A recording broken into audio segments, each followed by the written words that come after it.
자, 그러면 한번 김만배 신앙님 대화록에 나오는 조우영 관련 부분을 한번 직접 한번 보죠. 저희가 예. 내용들을 어떤 예. 내용들이 있는지. 예. 예, 우리가 한 그 4개 정도의 슬라이스 대화록을 했는데요. 자, 지금 보면은 이제 2016년도에 저축은행 수사 때 부산저축은행 회장의 처남이 뭐 대장동에 돈을 넣어준 거야. 일종의 금융 컨설팅을 하면서 회장 처남이 대장동 금융 컨설팅을 했는데, 그러니까 이게 이제 조우영을 얘기하는 겁니다. 그렇죠. 금융 컨설팅이라고 하는 게 사실 말이 금융 컨설팅이지. 튀기지. 예. 우리 언론에서 하는 거는 대출 알선. 알선 브로커죠, 브로커. 브로커 예, 브로커 역할을 하는 역할을 거예요. 하는 거죠. 예. 예. 근데 이제 그 혐의로 이제 어쨌든 간에 뭐 그 검찰 수사를 받아, 그리고 부산저축은행 회장도 사실 조사 받죠. 예. 수사 받죠. 예. 부회장도 받고 예. 두 분은 다 구속도 되고. 그렇죠. 예. 예. 처남이 아는 애야 형, 이렇게 얘기를 하는 거죠. 이제 그렇죠. 김만배 씨가 신앙님 전문위원한테 이름이 뭐야 그랬더니 조우영이라고, 몇 살이야? 48세나 되나? 아, 뭐 이렇게 얘기를 하는 거죠. 그리고 이제 신앙님 뉴스타파 전문 기자는 이제 우리나라 그 혼맥의 예. 대가 아니겠습니까? 예. 전문가죠. 아주 상당한 어마어마한 예. 그게 전문가인데. 뭐 엄청난 그 부분에 대해서 예. 엄청난 자료가 있다고 그러더라고요. 예. 그래서 예. 거기 보면 이제 그래서 뭐 저축은행 오너들이 누구냐면 금호 아시아나 박인천 회장의 조카들의 막 이런 이제 썰이 나올 수 있는 게 바로 그런 그 혼맥에 대한 그 취재를 많이 했기 때문에 사실 이게 나온 거예요. 예.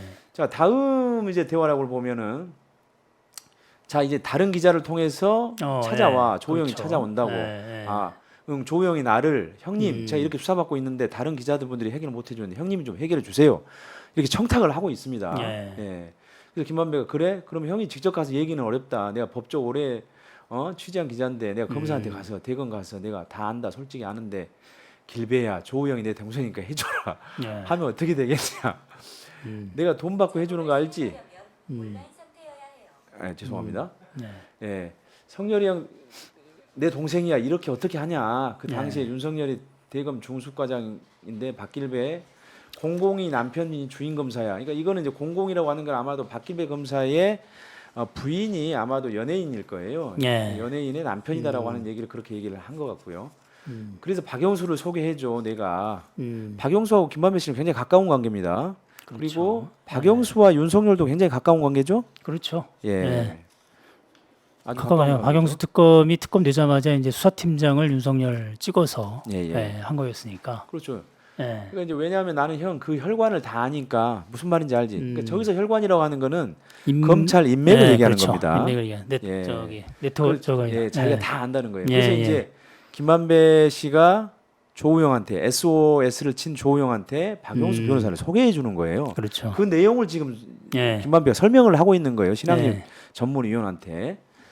자, 다음 대화록 슬라이스를 한번 보실까요? 여기 보면 이제 자기가 통할 만한 사람을, 나오네요. 수사팀에 네. 통할 만한 사람을 소개해 준다는 거예요. 그래서 박영수 변호사를 소개해 준 거죠. 네. 박영수 변호사는 당연히 윤석열 당시 대검 중수 이과장하고 굉장히 가까운 관계고요.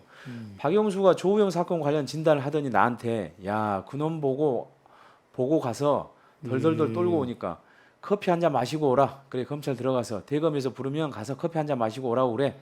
이렇게 박영수 변호사가 김만배 씨한테 얘기를 했다는 얘기를 지금 그렇죠. 하고 있는 거죠. 그 얘기죠. 예.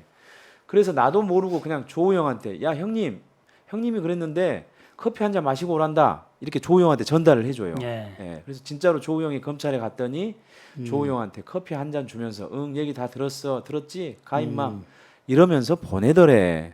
그러니까 수사를 제대로 안 했다는 얘기예요. 그래서 이제 그렇죠. 저희가 그 얘기를 이제 하는 거죠. 저거를 봐주기 수사 의혹이라고 저희가 이제 의혹 제기를 하는 거죠. 예. 그래서 이제 신앙님 그 전문위원이 전후 사용을 잘 모르니까 박길배인가 하는 검사가 누구야? 김만배가, 윤석열이가 네가 조우영이야 이러면서 박길배가 뭐 커피 뭐 하면서 몇 가지를 하더니, 그러니까 몇 가지 물어봤겠죠. 그래도 예, 보내주더래. 그래서 사건이 없어졌어. 예. 여기서 사건이 없어졌다는 게 뭐예요? 기소 안 결국 했다는 얘기죠. 기소 안 했다는 예. 얘기죠. 그 얘기죠. 그러니까 사법 처리를 안 했다는 얘기 아닙니까? 예. 예. 그래서 잠깐만 이런 식의 얘기를 했던 거예요. 그러니까 네. 박영수가 그러면 윤석열하고 통했던 거야라고 지금 그 신앙님 전문위원은 의문이 나니까 물어본 거죠. 그렇죠. 그 대화에서. 예. 그러니까 이제 박영수는 윤석열을 데리고 있었던 애지. 원래 사실 윤석열의 멘토가 박영수라는 거 아닙니까? 그렇죠. 그렇죠? 예. 예. 그 얘기를 지금 하고 있던 거고요. 그 다음에 이제 슬라이스 대화록을 한번 보죠. 그러니까 이제 박용수 변호사가 그 조우영한테 박용수를 소개해 주니까 박용수가 윤석열하고 통화를 해서 그러면 조우영은 가가지고 박길배하고 커피 한 잔 마시고 온 거야? 아니면 윤석열하고 마시고 온 거야? 이렇게 신앙님이 이제 물어보죠. 물어봐요. 네. 재차 확인을 해보는 거죠. 그러니까 김관배가 아니 조우영 혼자 갔는데 거기서 타주니까 직원들이 차 한 잔 어떻게 마시겠어? 검사 마시겠어? 갖다 놨는데 못 마시고 나온 거지. 그러니까 커피를 직원이 줬겠죠. 예? 그렇죠. 박길배 검사하고 네. 이제 마주했는데 직원이 이거 왔으니까 근데 제가 사실 검찰 수사를 받아봤는데 직원이 커피 타주는 경우 없습니다. 없죠. 제가 네. 받아봤는데 네. 커피 한 번도 안 타줘요. 네. 예. 기자가 가도 안 타줘요. 예. 취재하러 가도 안 타줘요. 예. 예. 근데 여기 커피를 타줬다는 이야기는 그만큼 조우영이 커피를 타줄 만한 사람이니까 직원한테 커피를 타오라고 얘기를 했겠죠. 누군가가 뭐 박길배 검사가 했든 아니면 또 다른 뭐 수사관이 했든 누군가 네. 해서 이렇게 그러니까 어쨌든 조우영은 그 커피 대접을 받았으나 마시고 오지는 못했던 그렇죠. 거죠. 예, 네. 예. 뭐 불안했겠죠. 사실 뭐 수사 받으러 간 거니까. 예. 그래서 검사도 못 만나고 온 거야. 이제 물어보니까 김한배가 아니 검사를 만났는데 그러니까 누구 만났냐고 물어보죠. 신앙님 위원이. 그 김한배가 박길배를 만났는데 박길배가 얽혀 넣지 말고 그냥 봐줬지. 그리고서 부산저축은행만 고린시키고 부회장 김양 회장도 고린시키고. 그렇죠. 그래서 고린이 네. 구속이란 얘기입니다. 구속이죠. 예, 네. 은호죠. 예. 그러니까는 이게 맞잖아요. 네. 부산저축은행 회장하고 부회장 다 소속된 거 맞거든요. 그러니까 결국은 조우영은 봐줬다는 거고 그다음에 뉴스타파도 이 대화 녹취록을 바탕으로 해서 2011년도 부산저축은행 그렇죠. 대출 사건에서 예. 윤석열 수사팀이 조우영을 봐준 거 아니냐? 의혹을 그러니 제기한 거죠. 의혹이 예. 담겨 있다 이렇게 보도를 한 겁니다. 거죠. 근데 예. 그 보도를 가지고 예. 뉴스타파와 JTBC 사옥을 압수수색을 하고 한상진 기자, 공지욱 기자를 사실